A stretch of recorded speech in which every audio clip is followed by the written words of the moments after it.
terima bininya berzinah di rumahnya dengan lanang idaman sang bini, Lukman, warga Jalan Candi Welang, Kecamatan Bukit Kecil, Palembang, datangi SPKT Polrestabes Palembang bikin laporan polisi.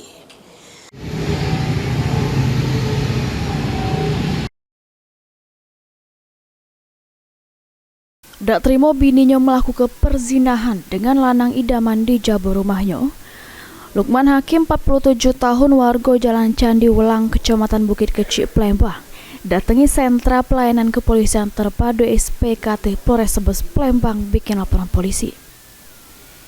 Diungkapkan Lukman, bermula pas dirinya nak pergi begawe, tapi di pertengahan jalan merasa dalam mati, sehingga balik lagi ke rumah. Setiba di rumah pas nak masuk, nyelik sang bini bernama Mega lagi bercumbu sama lanang bernama Sarkowi. Pas diajak ngomong baik-baik dengan keluarga besar, ternyata sang bini lebih milih lanang selingkuhannya tersebut. Sehingga Lukman milih ngadu polisi, berharap kedua wong yang berzina tersebut ditangkap.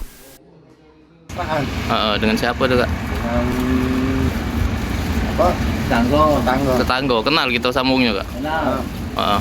Itu bemesaran cak mana, Kak? Berpelukan, ciuman. Rekaman. Ada rekamannya, Kak, ya? Sudah sering apa itu, Kak, kejadiannya, Kak? Sering. Di mana itu kejadiannya, Kak? Itu di rumah. Di rumah siapa, Kak? Di rumah kita sendiri. Laporan sudah diterima petugas SPKT. Selanjutnya ditindaklanjuti Unit Perlindungan Betina sama Anak PPA Satreskrim Polrestabes Palembang. Heru Wahyudi, PAL TV.